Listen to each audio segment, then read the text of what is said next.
Hello दोस्तों, मैं मनीष बुरा स्वागत करता हूं आप सबका आपके अपने यूट्यूब चैनल क्रैक कंपटीशन पर। दोस्तों, आज हम क्रैक कंपटीशन यूट्यूब चैनल पर एक एमसीक्यू की सीरीज शुरू करने वाले हैं।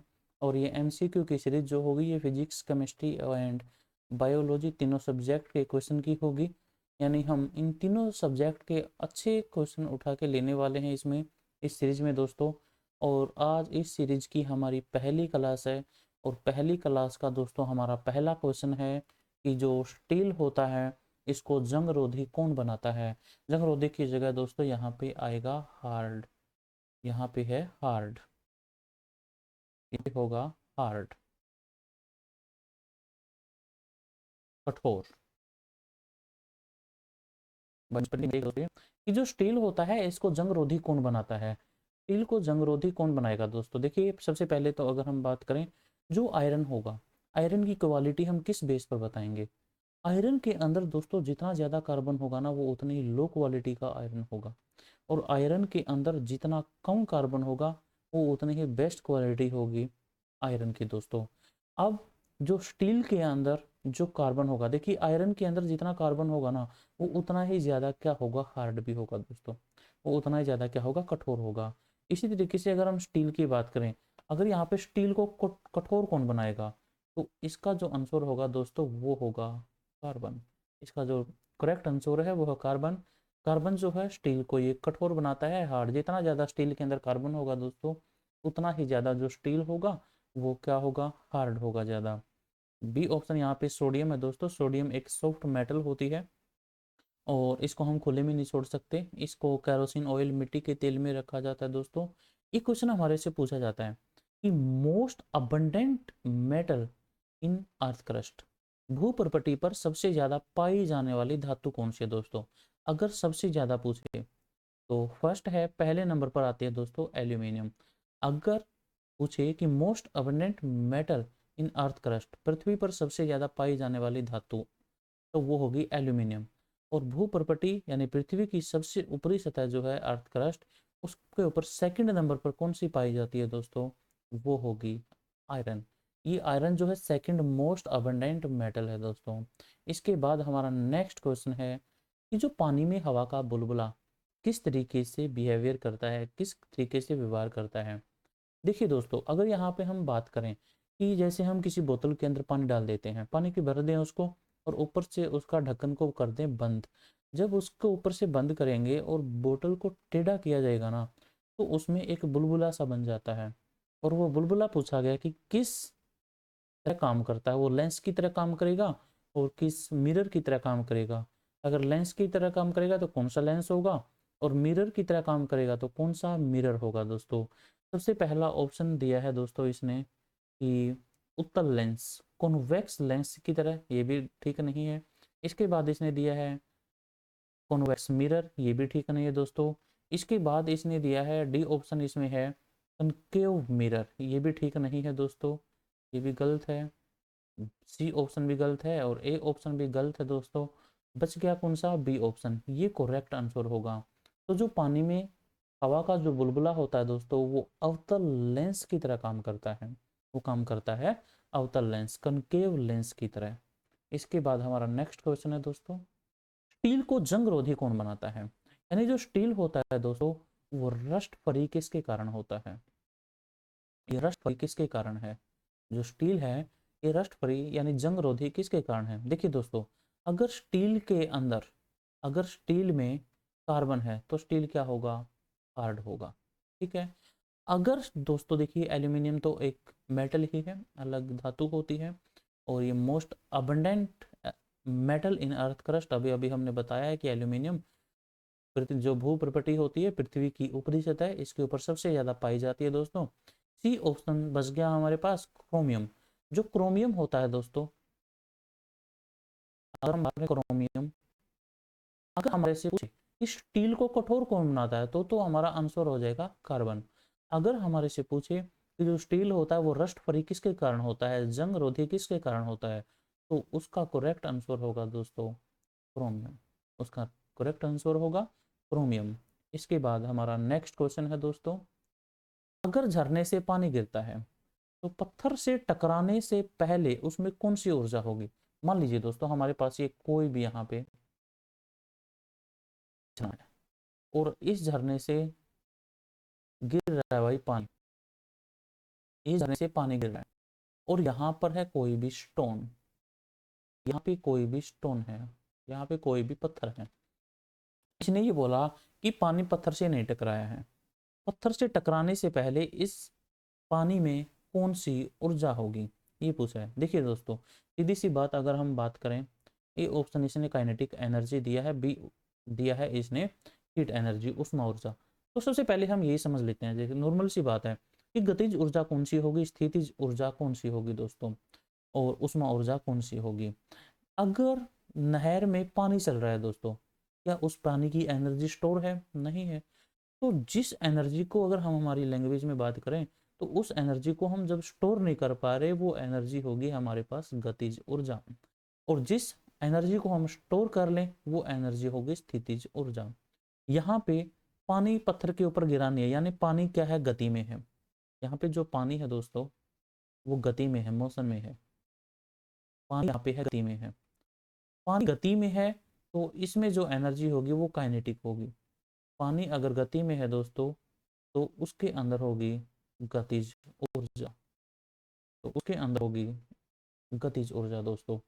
अब यहाँ पे इसका तो आंसर ये हो गया, गतिज ऊर्जा होगा कि अगर झरने से पानी गिरता है तो पत्थर से टकराने से पहले, क्योंकि पानी गति में है, तो यहाँ पे जो आंसर होगा वो होगा गतिज ऊर्जा होगा दोस्तों।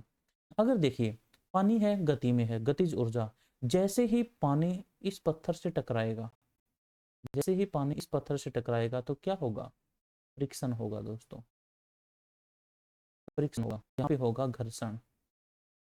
अगर पानी जो है वो पत्थर से टकराएगा तो फ्रिक्शन होगा, फ्रिक्शन होगा तो दोस्तों यहाँ से हीट एनर्जी रिलीज होगी, यहाँ से उष्मा ऊर्जा निकलती है, यहाँ से हीट एनर्जी रिलीज होती है दोस्तों। अगर झरने से पानी गिरता है तो पत्थर से टकराने से पहले उसमें कौन सी ऊर्जा है, गतिज ऊर्जा। ठीक है, यानी इसका जो आंसर होगा दोस्तों वो ए आंसर करेक्ट है। इसके बाद हमारा नेक्स्ट क्वेश्चन है कि जो यूट्रस होता है दोस्तों, जो यूट्रस होता है, जो यूट्रस होता है यानी जो गर्भाशय होता है,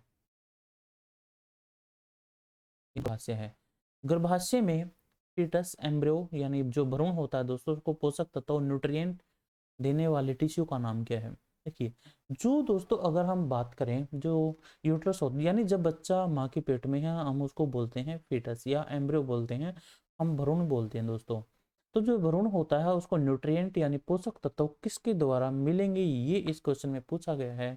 तो इसका जो करेक्ट आंसर होगा दोस्तों वो होगा प्लेसेंटा, और प्लेसेंटा ये इंग्लिश का वर्ड है, इसको हिंदी में बोला जाता है अपरानाल, इसको हिंदी में बोला जाता है दोस्तों अपरानाल, और प्लेसेंटा या अपरानाल को जन्म के बाद काट कर अलग कर दिया जाता है। इसके बाद नेक्स्ट क्वेश्चन है दोस्तों हमारा कि स्वांतक कमरे की छत के निकट लगाए जाते हैं। स्वांतक का मतलब है यहाँ पे दोस्तों वेंटिलेटर, यानी जो हमारे घरों के अंदर रोशनदान लगाए जाते हैं ना, वो छत के नजदीक लगाए जाते हैं। क्यों लगाए जाते हैं ये पूछा गया है। ये ऑप्शन दिया है इसने सांस से छोड़ी गई गर्म हवा उड़ती है और बाहर चली जाती है। ऐसा तो नहीं है दोस्तों, अगर बाहर हवा जाती है तो जो रोशनदान होते हैं, जो वेंटिलेटर होते हैं, उनसे तो हवा अंदर भी आती है, ये तो गलत होगा। इसके बाद है कि जो निचले भाग में वो शोभा नहीं देते, ये भी कोई लॉजिक वाली बात नहीं है, ये भी गलत है दोस्तों। उनके कमरे में कुछ रोशनी मिलती है, उनसे कमरे में कुछ रोशनी के लिए तो स्पेशल रोशनदान लगाए नहीं जाते दोस्तों। यहाँ पे जो रोशनदान होते हैं ना दोस्तों, जो वेंटिलेटर होते हैं, वो क्रॉस वेंटिलेशन के लिए लगाए जाते हैं, ताकि जो अंदर की हवा है वो बाहर जाए और बाहर की जो हवा है वो अंदर आए, यानी इससे क्रॉस वेंटिलेशन मिलता है दोस्तों। जिसका आंसर जो होगा वो बी आंसर करेक्ट होगा दोस्तों, ये वो क्रॉस वेंटिलेशन के लिए लगाए जाते हैं। इसके बाद नेक्स्ट क्वेश्चन है यदि सल्फ्यूरिक अम्ल का अणु सूत्र H2SO4 है तो उसकी कास्मिकता 2 है, तो अम्ल का तुल्यांकी भार क्या होगा। अभी तुल्यांकी भार क्या होता है दोस्तों, वो होता है इक्विवेलेंट, ये होता है इक्विवेलेंट वेट, इक्विवेलेंट वेट दोस्तों। तुल्यांकी भार को इंग्लिश में कहते हैं इक्विवेलेंट वेट, और ये किसके इक्वल होता है, तो दोस्तों ये होता है एटॉमिक वेट, ये होता है एटॉमिक वेट।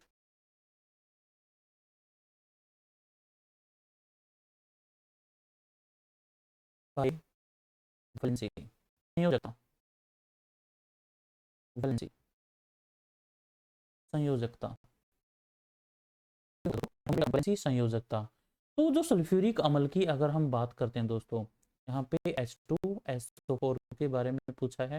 तो जो हाइड्रोजन होता है, हाइड्रोजन का अगर हम एटॉमिक वेट या मास की बात करें वो 1, अगर हाइड्रोजन के कितने अणु हैं यहाँ पे 2 मॉलिक्यूल हैं, प्लस यहाँ पे सल्फर होता है दोस्तों, सल्फर का जो एटॉमिक नंबर होता है वो 8 होता है, सॉरी सल्फर का जो एटॉमिक नंबर होता है वो 16 होता है, और इसका मास जो होता है वो होता है 32। इसके बाद ऑक्सीजन का एटॉमिक नंबर 8 है, और इसका जो एटॉमिक वेट या मास हम कहें, जो ऑक्सीजन का द्रव्यमान होता है, मास होता है, वो होता है 16, 16, 16 गुना में 4 दोस्तों। तो ये हो गया, क्योंकि ऑक्सीजन यहाँ पे 4 अणु है, 64, 2 प्लस 32 प्लस 64, 64। तो यहाँ पे हो जाएगा दोस्तों 4 और 4 8, और यहाँ पे अगर हम बात करें दोस्तों 6 और 3 9, यहाँ पे हो गया 98। यहाँ पे एटॉमिक के वेट की बात करें दोस्तों वो तो हो गया 98, और यहाँ पे वैलेंसी जो है वो है दोस्तों इसने 2 दी हुई है। तो यहाँ पे जो इक्विवेलेंट वेट होगा, तुल्यांकी भार जो होगा दोस्तों, तो वो होगा, अगर हम बात करें यहाँ पे कितना हो जाएगा 49 हो जाएगा। ये इसका करेक्ट आंसर है दोस्तों, यानी इसका करेक्ट आंसर होगा 49, बी ऑप्शन इसका करेक्ट है। और बहुत ही अच्छा क्वेश्चन है दोस्तों, ये सारे के सारे जो क्वेश्चन हैं ये पहले प्रीवियस ईयर में आए हुए क्वेश्चन हैं सारे के सारे। इसके बाद नेक्स्ट क्वेश्चन है दोस्तों रासायनिक बंधन, यानी जब केमिकल बॉन्ड बनते हैं दोस्तों, जब केमिकल बॉन्ड बनते हैं तो होता है कि जो एनर्जी है वो एब्जॉर्ब होती है, बी ऑप्शन है, या जो एनर्जी होती है वो रिलीज होती है, सी ऑप्शन है एनर्जी सदैव जो होती है स्थिर रहती है, डी ऑप्शन है इनमें से कोई नहीं दोस्तों। तो देखिए दोस्तों दो चीजें होती हैं, या तो केमिकल बॉन्ड बनता है या बॉन्ड जो होता है वो ब्रेक होता है, वो बॉन्ड क्या होता है टूटता है। देखिए अगर केमिकल बॉन्ड ब्रेक होता है तो वहां पे एनर्जी एब्जॉर्ब होती है दोस्तों, और जब केमिकल बॉन्ड बनता है, जब केमिकल बॉन्ड बनता है तो उस टाइम पे वो एनर्जी दोस्तों रिलीज होती है, यानी उस रिएक्शन को हम बोलते हैं, जब एनर्जी रिलीज होती है दोस्तों एक्सोथर्मिक रिएक्शन, उस रिएक्शन को हम बोलते हैं एक्सोथर्मिक, उसको हम बोलते हैं दोस्तों एक्सोथर्मिक रिएक्शन, यानी उष्मा अक्षेपी अभिक्रिया, जिसमें क्या होती है एनर्जी निकलती है, एनर्जी दोस्तों रिलीज होती है, यानी इसका जो बी ऑप्शन है वो करेक्ट होगा दोस्तों। इसके बाद नेक्स्ट क्वेश्चन, शराब पीकर वाहन चलाने से श्वसन परीक्षण में यातायात पुलिस क्या इस्तेमाल करती है दोस्तों। तो दोस्तों देखिए अगर कोई ट्रैफिक पुलिस होती है वो अल्कोहल चेक करने के लिए उनके पास इंस्ट्रूमेंट होता है, तो जो वाहन चालक होता है तो उसके माउथ के अंदर वो डालते हैं और उससे पता चल जाता है कि इसने जो अल्कोहल ली है तो अल्कोहल ज़रूर से ज़्यादा ली है या नहीं है। तो उसमें इंस्ट्रूमेंट के अंदर दोस्तों यूज किया जाता है पोटेशियम डाइक्रोमेट और सल्फ्यूरिक एसिड, ए ऑप्शन इसका करेक्ट होगा दोस्तों। इसके बाद नेक्स्ट क्वेश्चन है, कौन सा सांप जहरीला होता है दोस्तों। इसमें पूछा गया है कि कौन सा सांप निम्न में से जहरीला नहीं है, ये पूछा गया है निम्न में से कौन सा सांप जहरीला नहीं है। देखिए दोस्तों एक बात बता देता हूँ आपको, सांप के काटने से वैसे तो कुछ होता नहीं है, आदमी सिर्फ मर जाता है दोस्तों। तो जो सांप होता है दोस्तों कोबरा, ए ऑप्शन है, ये भी एक जहरीला सांप है दोस्तों। वाइपर भी एक जहरीला सांप है। कोरल जो स्नेक होता है ये भी एक जहरीला है, लेकिन जो अजगर होता है दोस्तों अजगर जहरीला नहीं होता। और एक और है कि जब कोई भी सांप काट लेता है दोस्तों, अजगर तो जहरीला नहीं है, तो जो कोई भी सांप काट लेता है ना तो उस टाइम पे इंजेक्शन लगता है दोस्तों एंटी वेनम, एंटी वेनम नाम का इंजेक्शन लगता है। उस जो सांप के काटने पर इंजेक्शन लगता है दोस्तों उस इंजेक्शन को बोलते हैं हम एंटी वेनम। तो एंटी वेनम इंजेक्शन का नाम क्या है, एंटी वेनम इंजेक्शन का नाम होता है दोस्तों Oric chloride, Oric chloride. Anti venom तो उसका नाम होता है ओरिक क्लोराइड। इसके बाद नेक्स्ट क्वेश्चन है दोस्तों शुक्राणु, यानी जो स्पर्म होते हैं, वो यहाँ पे ये पूछा गया है। जो स्पर्म होते हैं दोस्तों वो बनते हैं टेस्टिस के अंदर, वो बनते हैं टेस्टिस के अंदर, यानी वो बनते हैं वृषण के अंदर। जो स्पर्म होता है दोस्तों, स्पर्म बनता है कहाँ पे, टेस्टिस में, टेस्टिस में बनता है। इसके बाद अगर हम बात करें नेक्स्ट क्वेश्चन की, तो नेक्स्ट क्वेश्चन है दोस्तों यहाँ पे ऑक्सीजन गैस के 0.5 मोल का आयतन वॉल्यूम क्या होगा। ये बड़ा ही इंपॉर्टेंट क्वेश्चन है दोस्तों। यहाँ पर हमारे से यह ऑक्सीजन पूछ ले दोस्तों, हमारे से पूछ ले नाइट्रोजन पूछ ले, हमारे से पूछ ले दोस्तों सल्फर, हमारे से पूछ ले दोस्तों क्लोरीन, तो किसी का भी पूछ ले, हमारे से पूछता है कि ऑक्सीजन के 1 मोल का वॉल्यूम कितना, कितने लीटर होगा, नाइट्रोजन के 1 मोल का वॉल्यूम कितना होगा, सल्फर के 1 मोल का वॉल्यूम कितना होगा दोस्तों, क्लोरीन के 1 मोल का जो वॉल्यूम होगा वो कितने लीटर होगा, किसी का भी पूछ लेता है दोस्तों। तो यहाँ पे हमारा आंसर एक ही होगा। किसी का भी पूछ ले, ऑक्सीजन का पूछे तो 1 मोल का 22.4 लीटर होगा दोस्तों, नाइट्रोजन का पूछे तो वो भी 22.4 होगा दोस्तों, इसके बाद सल्फर का पूछे तो वो भी 22.4 लीटर होगा दोस्तों, क्लोरीन का पूछ ले तो वो भी 22.4 लीटर होगा दोस्तों। इसके बाद यहाँ पे पूछा गया है अगर 1 मोल की पूछे तो हो जाएगा 22.4 लीटर। और यहाँ पे पूछा गया है दोस्तों क्या, जीरो ऑक्सीजन के 0.5 मोल की वैल्यू पूछी गई है। 0.5 मोल का आयतन क्या होगा, 1 मोल का, 1 मोल का 4 है, यानी आधे का कितना हो जाएगा 11.2 हो जाएगा, 11.2 लीटर इसका करेक्ट आंसर होगा दोस्तों। ऑक्सीजन गैस के 0.5 मोल का जो आयतन होगा वो होगा 11.2 लीटर होगा। इसके बाद हमारा नेक्स्ट क्वेश्चन है दोस्तों नाइट्रोजन गैस के 6 मोल का आयतन क्या होगा। तो यहाँ पे हमने अभी बात किया अगर 1 मोल की पूछी किसी भी तो वो तो हो जाएगा 22.4, लेकिन यहाँ पे नाइट्रोजन के 6 मोल का वॉल्यूम पूछा है कितने लीटर होगा, 6 मोल का होगा तो 6 गुना में 22.4 कर देंगे हम, तो यहाँ पे आ जाएगा 134.4 लीटर दोस्तों। अगर हम गुना करेंगे तो इसका जो करेक्ट आंसर होगा दोस्तों वो डी जो ऑप्शन है वो करेक्ट आंसर है। सही जो इसका आंसर है वो होगा 134.4 लीटर। नेक्स्ट क्वेश्चन है कि कौन सा जो ईंधन होता है वो न्यूनतम पर्यावरण प्रदूषण उत्पन्न करता है। यानी ये पूछा गया, सीधी सी बात है, पोल्यूशन फ्री फ्यूल पूछे तो देखिए दोस्तों यहाँ पे पूछा गया है power, alcohol, hydrogen, petrol, CNG में से। तो यहाँ पे अगर हम बात करें सबसे पहले तो यहाँ पे अगर हम कैलोरीफिक वैल्यू की बात करें, अगर हम बात करें दोस्तों कैलोरीफिक वैल्यू, कैलोरीफिक वैल्यू उसमें मान, उसमें मान होता क्या है दोस्तों, उसमें मान जब मान लेते हैं हमारे पास 1 ग्राम हाइड्रोजन है दोस्तों, जब हम 1 ग्राम हाइड्रोजन का कंबसन करेंगे, दहन करेंगे, या 1 ग्राम हाइड्रोजन को जब जलाएंगे तो उससे जो एनर्जी निकलती है ना, रिलीज होती है, वही होती है कैलोरीफिक वैल्यू उसमें मान। और हाइड्रोजन की जो कैलोरीफिक वैल्यू होती है वो होती है 150 किलो जूल, 150 किलो जूल पर ग्राम। यानी 1 ग्राम हाइड्रोजन से दोस्तों जब एनर्जी मिलती है वो होती है 150 किलो जूल, और वो पावर अल्कोहल, पेट्रोल, सीएनजी इन सब में ज्यादा है दोस्तों। इसीलिए हाइड्रोजन को कहा जाता है पोल्यूशन फ्री फ्यूल, यानी प्रदूषण रहित ईंधन दोस्तों। तो इसका जो आंसर होगा, करेक्ट आंसर वो होगा दोस्तों हाइड्रोजन। इसका जो करेक्ट आंसर होगा दोस्तों वो होगा हाइड्रोजन। तो आज का ये हमारा दोस्तों लास्ट क्वेश्चन था, और आज का जो हमारा एमसीक्यू का सेशन है वो यहीं पे ख़त्म होता है। और हम, अगर आपका सहयोग बना रहेगा, अगर आप अपना सहयोग दोगे अच्छे से, तो ये जो सीरीज होगी एमसीक्यू की दोस्तों ये हर रोज़ ऐसे ही आती रहेगी। तो आज के लिए इतना ही दोस्तों, मिलते हैं छोटे से ब्रेक के बाद दोस्तों, यानी जब भी हमारी नेक्स्ट क्लास होगी।